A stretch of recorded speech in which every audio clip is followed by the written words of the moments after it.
Hola, ¿qué tal comunidad? Bienvenidos sean a Zuno, Historias de Terror. Antes de empezar con los relatos, me encantaría saber desde dónde nos están escuchando. Dejen su comentario que todos los voy a leer. Sin más, que disfruten las siguientes historias. Comenzamos.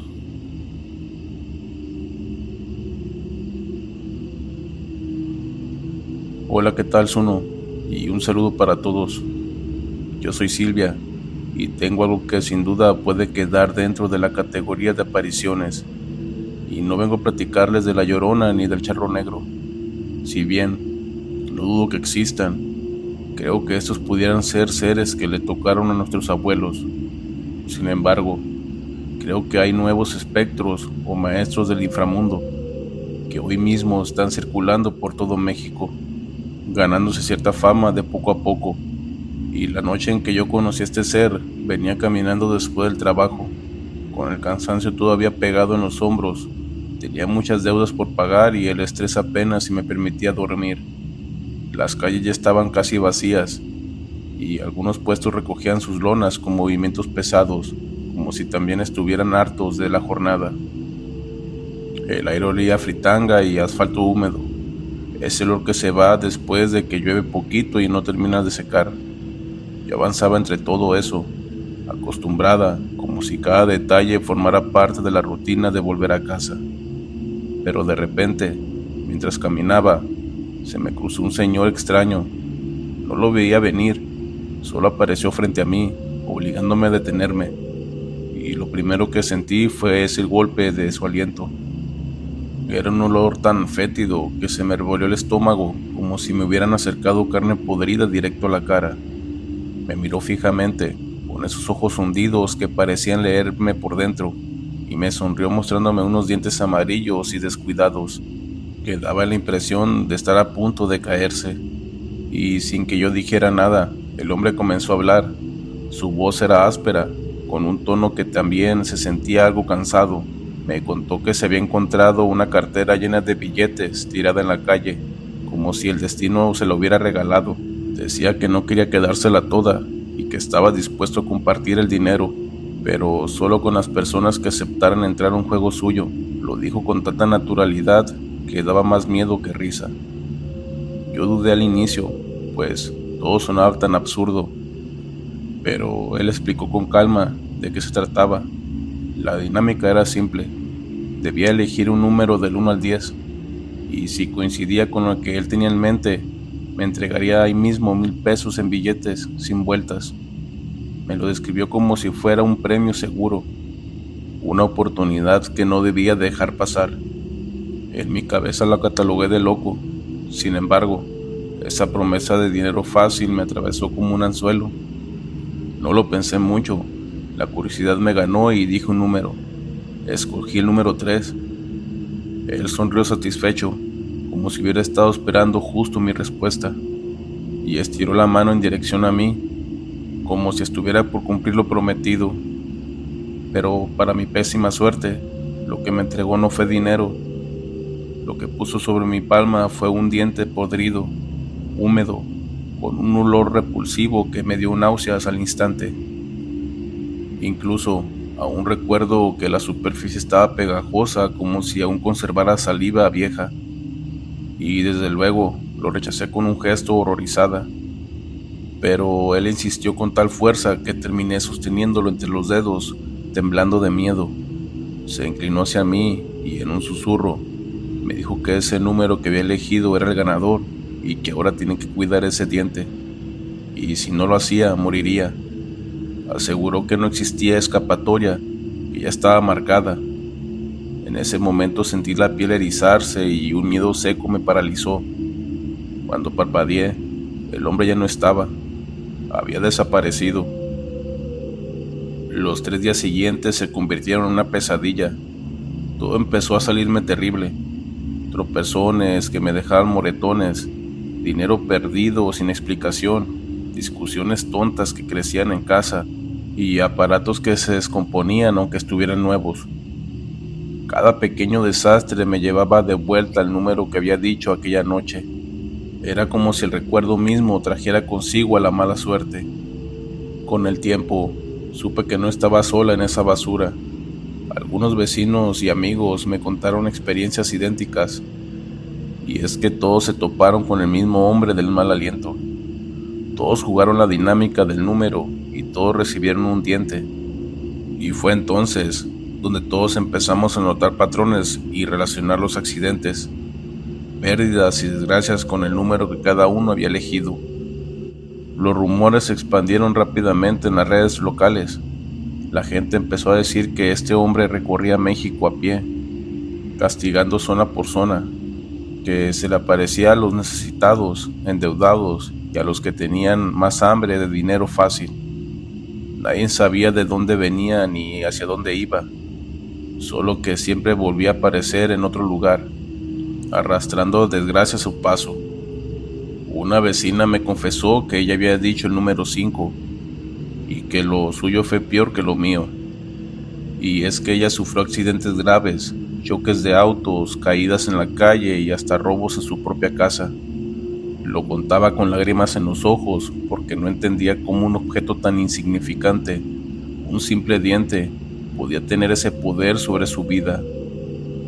Yo, la verdad, ya estaba agotada, sin fuerzas para enfrentar la mala racha. Tenía miedo hasta de dormir, pues en mis sueños se veía a este ser regresar y sentía su aliento caliente y putefacto en mi cara. Veía cómo mis dientes se caían uno por uno entre billetes que se pudrían apenas si los tocaba. Luego me despertaba empapada en sudor, convencida de que él estaba cerca. Acabando mis 3 días malditos, se me volvió a aparecer. Fue igual de repentino como la primera vez. Lo tuve frente a mí, con esa calma y ese peste insoportable. Preguntó que si quería intentarlo otra vez, y si no deseaba otra oportunidad para ganar 1000 pesos. Recuerdo cómo me temblaban las manos, las piernas y todo. Apenas si logré decir que no. Él sonrió como si esa fuera la respuesta que esperaba desde un inicio. Después aguardó el diente en su bolsillo con cuidado, como si fuera un tesoro, y me dijo que así era como uno aprendía las lecciones, que no todo lo que brillaba en la calle me pertenecía. Luego se desvaneció, tan misterioso como siempre. Hoy lo cuento con un solo propósito, el advertir. El hombre del diente podrido sigue caminando por las calles de México. Se aparece justo enfrente a quienes están desesperados, a los que buscan dinero fácil. Y si algún día lo ves, no participes en su juego, porque lo que te entregue jamás será dinero. Será una condena firmada por ti mismo. Espero que esto les sirva de lección a algunas personas que buscan dinero fácil. A mí me pasó y no se lo deseo a nadie más. Recuerden que lo malo y lo bueno sí existe. Muchas gracias por dejarme compartir mi historia contigo, Zuno, y con tu comunidad.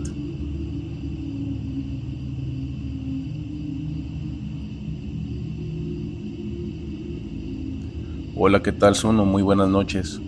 Te mando un saludo cordial desde el Estado de México.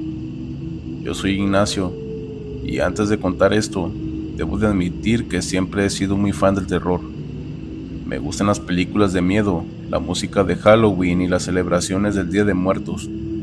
Pero por otra parte, ya he conocido el terror real en persona. Y ahorita te voy a decir el porqué. Hoy quisiera platicarte de un taxista macabro que ha estado manejando por ahí, ocasionando desgracias. Tengo 53 años y a estas alturas ya aprendí a reconocer cuando algo no cuadra. Y no digo que lo sepa todo, pero la vida se encarga de darte señales.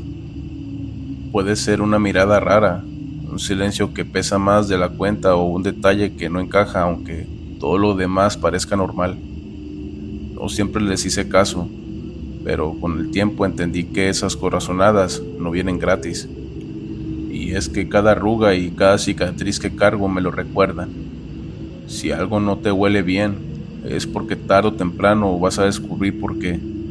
Y es que en la noche que me encontré con este dichoso personaje, estaba cansado como pocas veces. Y es que venía de una jornada larga, con la cabeza pesada y sin ánimos de seguir esperando transporte en la esquina.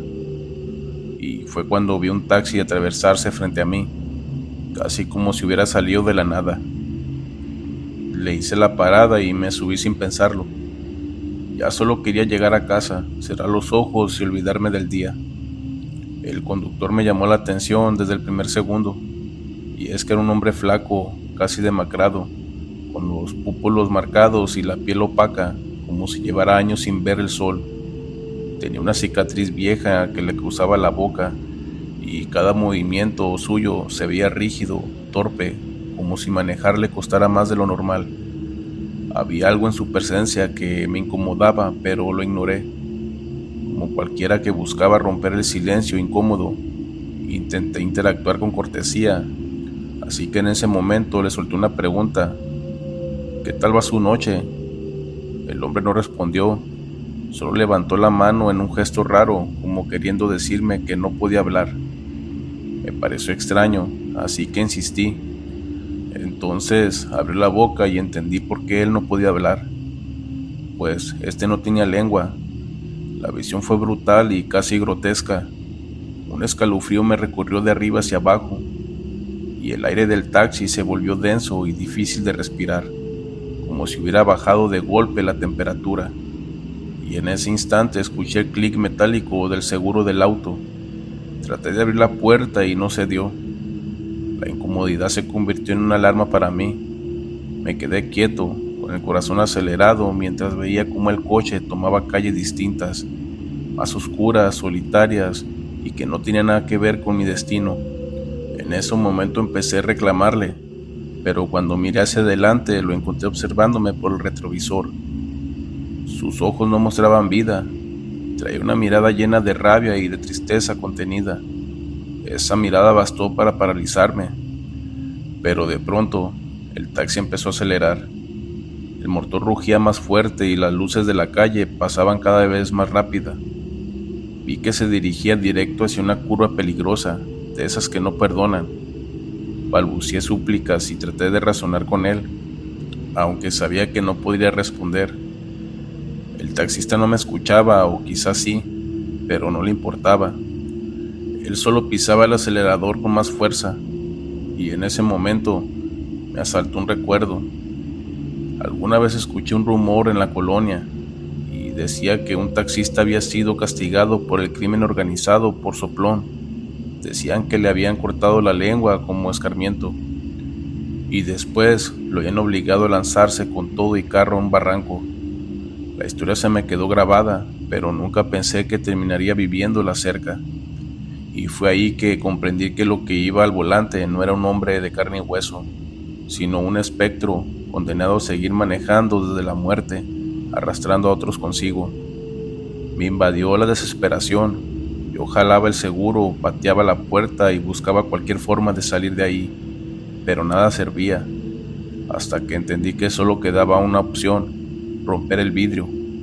Con los codos empecé a golpear la ventana una y otra vez, mientras el coche se lanzaba sin frenos hacia el puente. El cristal cedió en el último instante, así que me arrojé como pude, rodando contra el asfalto.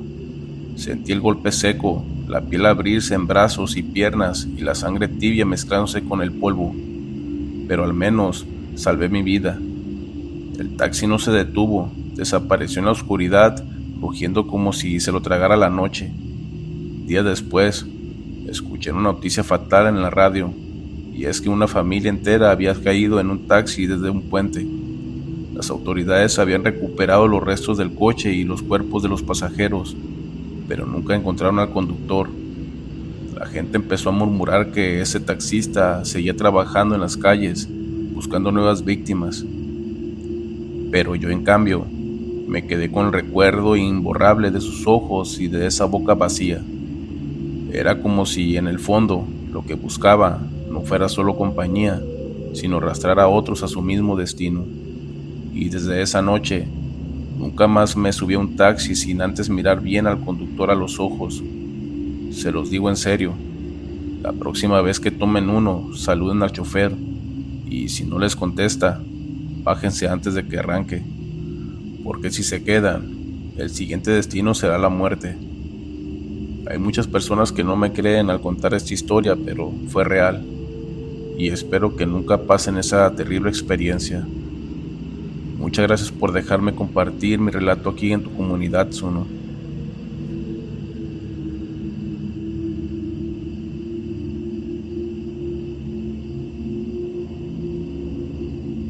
Hola, ¿qué tal? Muy buenas noches, Zuno. Espero que estés bien tú y todo tu público que vaya a escuchar esto. Yo soy Lucía y vengo a compartirles el trauma más grande que he sufrido en mi infancia. Y les recomiendo no escucharlo esto a oscuras. Y es que no me hago responsable de lo que puedan llegar a ver. Muy bien, yo no crecí con lujos, pero tuve lo más valioso, a mis 3 hermanos y las risas de cada día. Vivíamos con lo justo, a veces hasta nos sobraba más ingenio que dinero, pero eso nunca nos pesó. Y es que nos alcanzaba con compartir lo poco y con inventarnos juegos en la casa, entre pasillos estrechos, cuartos sencillos.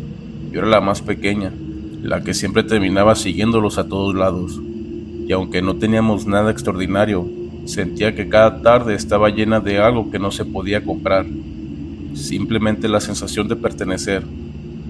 Con mis hermanos, inventábamos juegos de los más tontos y locos. Hacíamos competencias de quién brincaba más alto, quién aguantaba más tiempo sin reírse, o hasta nos perseguíamos por la sala con los ojos vendados. Y si se iba la luz, que era algo muy común, no nos asustábamos, sino al contrario, era como la excusa perfecta para empezar a jugar. Yo siempre quería estar en medio, aunque terminaba perdiendo, pues para mí, ellos eran mis héroes y el mundo se sentía seguro con ellos cerca. Pero una tarde, todo eso se vino a cambiar de golpe. La electricidad se fue de un instante a otro, dejando la casa sumida en la oscuridad. Mis padres habían salido y nos quedamos solos. Y fue entonces que mis hermanos, entre risas, propusieron jugar a las escondidas. Recuerdo que yo estaba emocionada y fui la primera en ofrecerme a contar. Me recargué en un rincón, cubrí mis ojos con ambas manos y comencé la cuenta. Mientras lo hacía, escuchaba los pasos apresurados de mis hermanos, los tropiezos contra las sillas y las risas contenidas intentando no ser descubiertos. 1, 2, 3, repetía yo con una voz nerviosa. El corazón me golpeaba fuerte en el pecho, como si también estuviera jugando a esconderse. Y cuando llegué al número acordado, me levanté dispuesto a encontrarlos. Al dar los primeros pasos, la emoción me cambió, pues todo estaba demasiado callado. Avancé con las manos extendidas, palpeando las paredes y esperando escuchar una risa o un movimiento. Pero el silencio era tan denso que parecía que genuinamente estaba solo ahí. En eso, se me ocurrió acercarme al ropero, convencida de que uno de ellos estaba ahí dentro. Abrí la puerta y metí las manos, pero por desgracia, lo que toqué no fue lo que esperaba. Recuerdo aún esa sensación con horror. Eso que sentía era un cuerpo pequeño y quieto. Pasé las manos por su cuello, pero sentí humedad fría y una piel cortada. Seguí tocando esperando encontrar su cabeza, pero nunca la encontré. Y en ese momento, una chispa de luz entró desde la calle, iluminando lo justo para que me diera cuenta de lo que en verdad tenía enfrente. Vi a una niña decapitada, con un vestido sucio y los brazos extendidos hacia mí.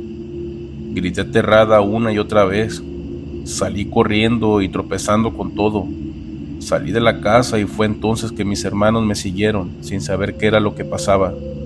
Sin omitir nada les conté lo que había visto, pero ellos juraron no haber visto nada.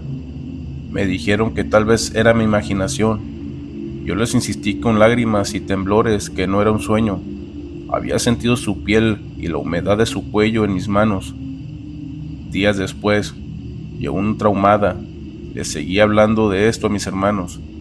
Y entonces, mi abuela nos escuchó hablar del tema.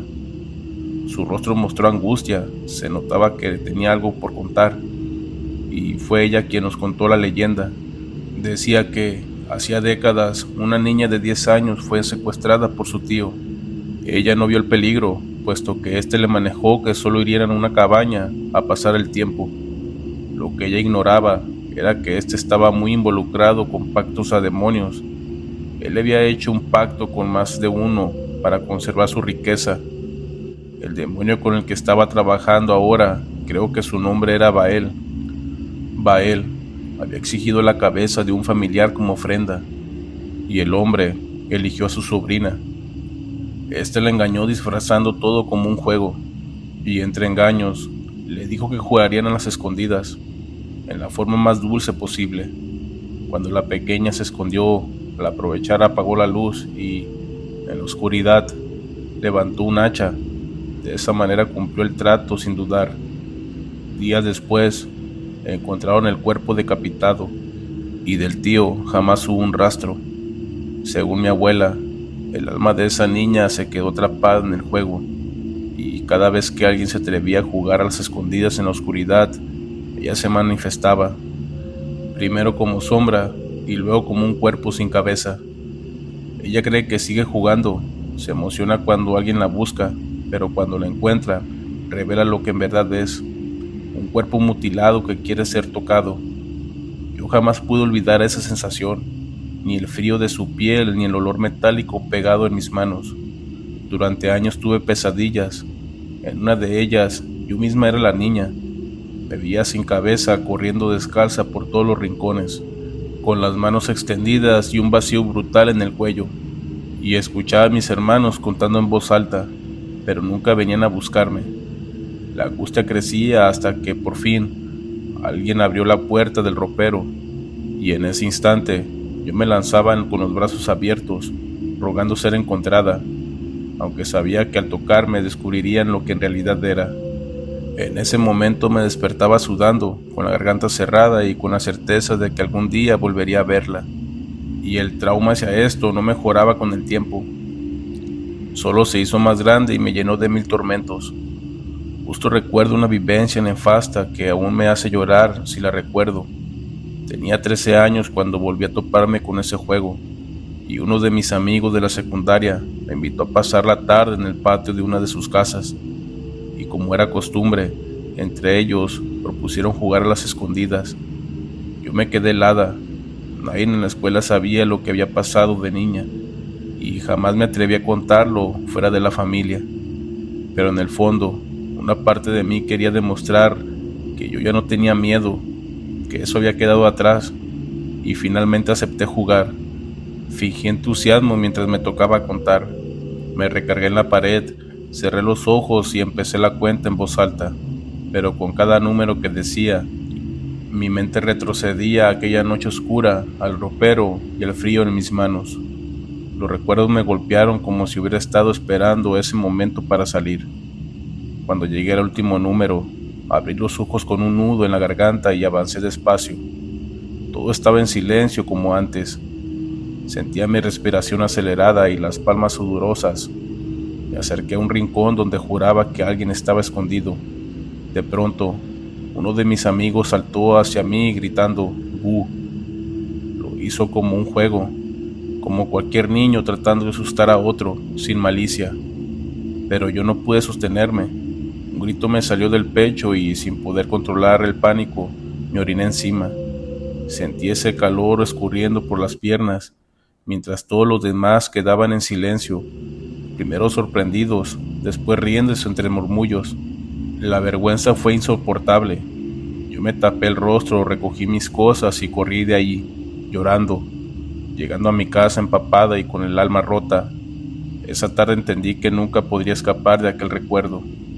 Había algo en mí marcado para siempre, y desde entonces nadie volvió a invitarme a jugar. Me miraban raro en la escuela, decían que era demasiado sensible y que no aguantaba ni una broma.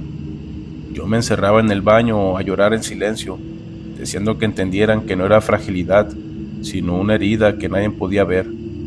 Una herida que había nacido la noche en que yo toqué a esa niña decapitada en el ropero. Hoy, a mis 50 años, sigo sin poder soportar la oscuridad y no dejo que mis nietos jueguen a las escondidas en la penumbra, ni siquiera de broma. Justo hace poco, cuando estaba cuidando a uno de mis nietos, se fue la electricidad de pronto, como tantas veces en mi infancia. Ellos, inocentes y riéndose, propusieron: Vamos a jugar a las escondidas, abuela. Sentí que de solo haberlo escuchado me quedaba sin aire, y les dije que no, con firmeza. Les dije que no lo hicieran, pero ellos me suplicaron y hasta corrieron a apagar la poca luz de las velas. Mi corazón se detuvo en ese momento, y los detuve con un grito, con más fuerza de la que pensaba tener. Ellos me miraron asustados, y entonces, con la voz temblorosa, les conté todo lo que había pasado. Les narré la historia tal cual la viví. Les hablé de esa niña sin cabeza, del pacto y de la condena, y les expliqué por qué no era un simple juego. Mis nietos escuchaban con los ojos bien abiertos y al final rompieron en llanto, temblando y abrazándose entre sí. A mí me dolió verlos llorar. Incluso, por un momento, hasta yo misma me odié y me sentí la peor abuela. Pero también me defendí por dentro. Prefiero verlos llorar ahora asustados a que un día jugando en la penumbra se topen con ella. Prefiero que esta historia se corra de boca en boca, aunque me digan exagerada, a que otros niños tengan que vivir lo que yo viví. Por eso les repito, nunca lo permitan. No es un simple juego. Yo lo viví y hasta hoy me pregunto si la próxima vez que se vaya la luz, esa niña volverá a buscarme. Espero que las personas mayores que estén escuchando estos relatos, o los jóvenes, hagan caso de esta experiencia y que no tomen a la ligera lo que les estoy contando. Muchas gracias, Uno, por permitirme contar mi historia con ustedes.